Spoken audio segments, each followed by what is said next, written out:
Hello everyone, welcome back to my channel friends. आज के video में आप सभी का स्वागत है। और फ्रेंड्स, आज के वीडियो में हम लोग सीटेट पेपर 1 के लिए ईवीएस का नेक्स्ट चैप्टर डिस्कस करेंगे और साथ में जितने भी प्रीवियस ईयर इन चैप्टर्स से आए हैं उन सभी को भी हम डिस्कस करते चलेंगे। तो 8 चैप्टर्स हम पहले ही डिस्कस कर चुके हैं। आज हम 9th चैप्टर से स्टार्ट करेंगे। 9th चैप्टर का नाम है हमारा बदलते परिवार। इसमें एक ही चीज़ इम्पोर्टेंट दी हुई है, वो है बाल विवाह निषेध अधिनियम। और ये 2006 के अनुसार लड़की के लिए विवाह की उम्र जो है वो 18 साल कर दी गई थी और लड़के के लिए 21 साल कर दी गई थी।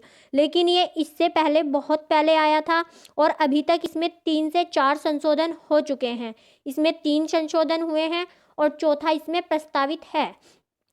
तो जो बाल विवाह निषेध अधिनियम है ये सबसे पहले 1929 में पारित हुआ था और इसमें अभी तक 1949, 1978 और 2006 में संशोधन हो चुके हैं। वर्तमान में इसमें लड़कियों के विवाह की उम्र बढ़ाकर 21 वर्ष करने के लिए बिल लाया गया है। हालांकि फ्रेंड्स, अभी तक इससे कोई क्वेश्चन पूछा नहीं गया है, लेकिन अपकमिंग सीटेट में पूछा जा सकता है क्योंकि सीटेट जो है अब मल्टीपल डेज होने लगा है, जिसकी वजह से एक आध डिफरेंट क्वेश्चन जो है वो डाला जा सकता है। अब हम नेक्स्ट चैप्टर देखते हैं। नेक्स्ट चैप्टर है चैप्टर नंबर 10, हुतुतु। और हुतुतु का मतलब होता है कबड्डी का खेल। और इसमें कर्णम मल्लेश्वरी, जो कि मोस्ट इम्पोर्टेंट टॉपिक है आपका सीटेट के लिए, उसके बारे में दिया हुआ है।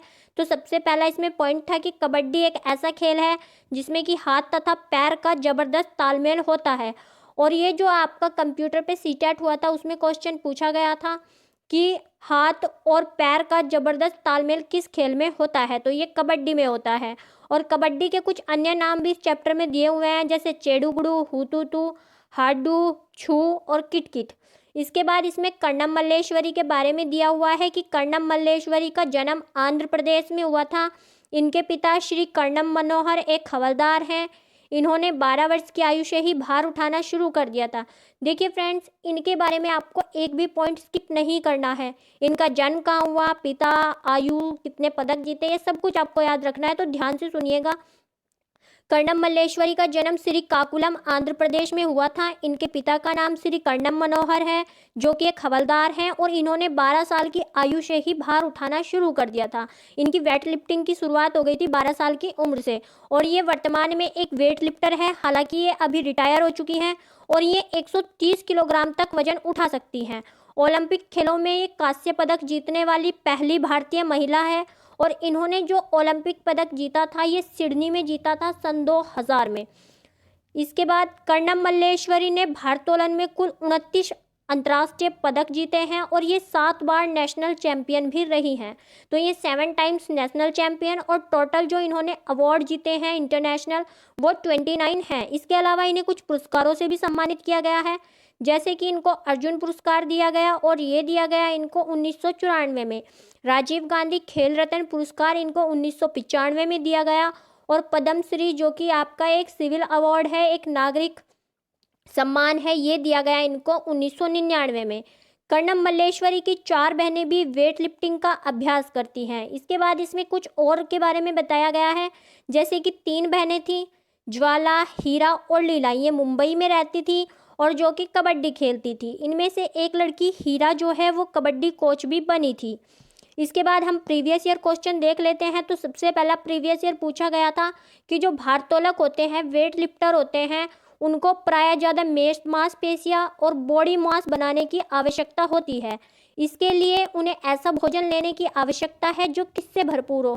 तो इन्हें जो भोजन चाहिए होता है उसमें क्या ज़्यादा मात्रा में होना चाहिए, कार्बोहाइड्रेट नहीं, वसा ये भी नहीं, विटामिन ये भी नहीं और प्रोटीन। इसमें जो ऑप्शन नंबर डी है आपका वो सही हो जाएगा।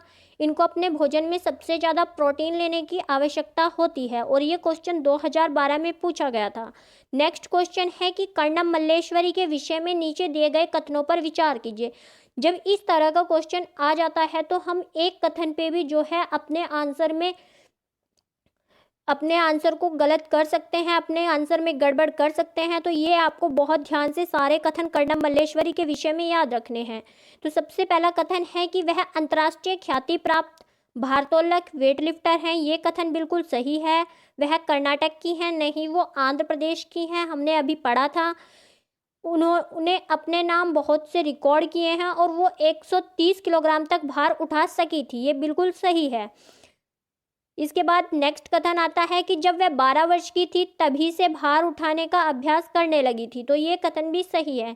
इसके चारों कथनों में से हमारा एक सही नहीं है, वो है 2, तो जिसमें 2 है ऑप्शन में वो गलत होगा। यहाँ पे ये वाला भी गलत हो गया, ये वाला भी गलत हो गया है, ये वाला भी, और यहाँ पे ऑप्शन नंबर बी हमारा सही है, क्योंकि इसमें से 1, 3 और 4 सही है। इसके बाद क्वेश्चन नंबर 3 आता है इसमें कि निम्नलिखित में से कौन अंतर्राष्ट्रीय ख्याति प्राप्त वेट लिफ्टर है, और ये 2019 में पूछा गया था क्वेश्चन। तो इसमें सूर्यमणि, ये गर्ल स्टार है। गर्ल स्टार कौन है ये मैंने आपको पहले ही बता दिया है। इसके अलावा सुनीता विलियम्स, आगे एक चैप्टर आएगा, इनके बारे में भी दिया हुआ है। बछेंद्री पाल, माउंट एवरेस्ट पे चढ़ने वाली पहली महिला, तो इनके बारे में भी है एनसीईआरटी में। इसमें हमारा option number B Karnam Malleswari सही हो जाएगा। इसके बाद हम लोग देख लेते हैं नेक्स्ट चैप्टर। नेक्स्ट चैप्टर है हमारा फुलवारी, और इसमें सबसे इम्पोर्टेंट टॉपिक जो भी बनता है वो बनता है मधुबनी चित्रकला के बारे में। तो मधुबनी चित्रकला को बहुत ध्यान से देखना है। सबसे पहला पॉइंट है कि फूलों की घाटी कहाँ है। फूलों की घाटी उत्तराखंड राज्य के चमोली जिले में स्थित है। फिर आती है मधुबनी चित्रकला की बात। तो मधुबनी एक चित्रकला है जो कि बिहार में की जाती है, और मधुबनी बिहार का एक जिला भी है। इसका नाम ही मधुबनी उस जिले के नाम पे पड़ा है। और त्योहारों तथा उत्सवों के समय, जैसे किसी की शादी है, कोई फंक्शन होता है वहाँ पे, तो उस समय मधुबनी चित्र दीवारों तथा आंगन में बनाए जाते हैं। ये भी याद रखना है कि मधुबनी जो चित्रकला है वो कहाँ की जाती है, तो ये दीवारों तथा आंगन के फर्श पे या आंगन में बनाई जाती है। मधुबनी चित्रकला के जो कलर हैं वो चावल के पिसे हुए घोल में, मतलब चावल को पहले गीला कर लेते हैं, फिर उनको पीस लेते हैं, उसमें नील, हल्दी, फूल, पेड़ों के रंग आदि मिलाकर बनाए जाते हैं। तो ये रंग किससे बनते हैं? नील से, हल्दी से और फूल पेड़ों के रंग से। इसके बाद मधुबनी चित्रकला में जो चित्र बनते हैं वो इंसान, जानवर, पेड़, फूल, पंछी, मछलियों और अन्य कई जंतुओं के चित्र इसमें बने होते हैं। तो ये मधुबनी चित्रकला के बारे में है। इसके बाद कुछ फेमस वस्तुएं दी हुई हैं और उनसे संबंधित स्थान भी एनसीईआरटी में गिवन है। तो इसमें बताया गया है शॉल, तो शॉल आपके कुल्लू के फेमस हैं, सिल्क असम की फेमस है, और कढ़ाई कश्मीर की फेमस है। ये कुछ दिए हुए हैं इसमें। इसके बाद फिर से फूलों के बारे में बात की गई है। तो उत्तर प्रदेश के कन्नौज जिले में फूलों के अर्क से जो है वो मौलिक इत्र बनाया जाता है। वहाँ पे गुलाब जल और केवड़ा भी तैयार किया जाता है। मौलिक इत्र और गुलाब जल के बारे में तो मैं जानती हूँ, लेकिन केवड़ा क्या होता है ये मैंने नहीं देखा। इसके अलावा जो कन्नौज है आपकी वो उत्तर प्रदेश में स्थित है, और इसको इत्र नगरी के नाम से भी जाना जाता है। तो आपसे पूछा जा सकता है कि जो प्रसिद्ध इत्र है वो कहाँ बनाया जाता है? ये उत्तर प्रदेश के कन्नौज में बनाया जाता है। और विभिन्न फूलों से बनने वाली सब्जियां और उनसे संबंधित स्थान भी दिए हुए हैं कि किस स्थान पे किन फूलों की सब्जियां खाई जाती हैं। तो केले के फूलों की सब्जी केरल में खाई जाती है। इसको आप ऐसे याद रख सकते हैं, क से केरल और क से केले की सब्जी। इसके अलावा कचनार के फूलों की सब्जी ये उत्तर प्रदेश में खाई जाती है, और ये प्रश्न जो है यूपी टेट में पूछा गया था, ये मुझे याद है। सहजन के फूलों के पकोड़े, तो सहजन के फूलों के पकोड़े जो हैं महाराष्ट्र में खाए जाते हैं। फ्रेंड्स, चूंकि एग्जाम जो है वो कंप्यूटर बेस्ड हो गया है तो आपको थोड़ा डीप पढ़ना होगा, क्योंकि सारे एग्जाम्स में एक जैसे क्वेश्चन तो वो लोग नहीं दे सकते, और 1 महीना एग्जाम चलेगा तो कुछ ना कुछ तो चेंजेस करने पड़ेंगे। तो इस बार थोड़ा डीपली आ सकता है जैसा कि मुझे लगता है, क्योंकि लास्ट जो एग्जाम हुआ था उसमें 1-2 शिफ्ट में कुछ डिफरेंट क्वेश्चन पूछ लिए गए थे। इसके बाद कुछ फूल जो हैं ऐसे भी होते हैं जिनसे कपड़े रंगने के लिए भी रंग बनाए जाते हैं, जिसमें गुलदावरी और जीनिया के फूल हैं जिनसे कि कपड़े रंगने के लिए रंग बनाए जाते हैं। इसके बाद आता है नेक्स्ट पॉइंट वर्ली के बारे में। तो वर्ली क्या है? वर्ली महाराष्ट्र की एक प्रसिद्ध कला है और वहाँ की एक आदिवासी जनजाति भी है। तो ये पूछा जा सकता है कि वर्ली क्या है, और उसमें ऑप्शन दे देगा, एक चित्रकला, एक आदिवासी जनजाति, उपयुक्त में से कोई नहीं, या उपयुक्त दोनों। तो वहाँ पे आपको इस तरह का क्वेश्चन देखने को मिल सकता है। इसके बाद हम प्रीवियस ईयर कर लेते हैं। तो यहाँ पे पूछा गया है मधुबनी चित्रकला के बारे में। क्वेश्चन नंबर 1 है, मधुबनी चित्रकला के बारे में सही कथन चुनिए। तो सबसे पहला कथन इसमें दिया हुआ है कि इन चित्रों को बनाने में नील, हल्दी, फूल पेड़ों के रंग आदि का इस्तेमाल किया जाता है। ये सही है। इन चित्रों में इंसान, जानवर, पेड़, फूल, पंछी आदि के चित्र दिखाए जाते हैं, ये भी सही है। यह लोक चित्रकला बहुत पुरानी है और इसका नाम मधुबनी नामक स्थान के नाम पर पड़ा, ये भी सही है। और मधुबनी जो है ये बिहार का एक जिला है। तो यहाँ पे ऑप्शन नंबर डी आपका गलत दिया हुआ है, क्योंकि यहाँ पे दिया है मधुबनी राजस्थान का अति प्रसिद्ध जिला है, जबकि ये बिहार राज्य का जिला है। तो जिस भी ऑप्शन में डी है वो आपका गलत हो जाएगा। इसमें ए गलत हो गया, आपका सी गलत हो गया, आपका यहाँ पे बी था, बी गलत हो गया है, सी गलत हो गया, जबकि इसमें ऑप्शन नंबर डी जो है ये सही हो जाता है। और ये 2014 में पूछा गया क्वेश्चन है। इसके बाद क्वेश्चन नंबर 2 आ जाता है इसमें वर्ली।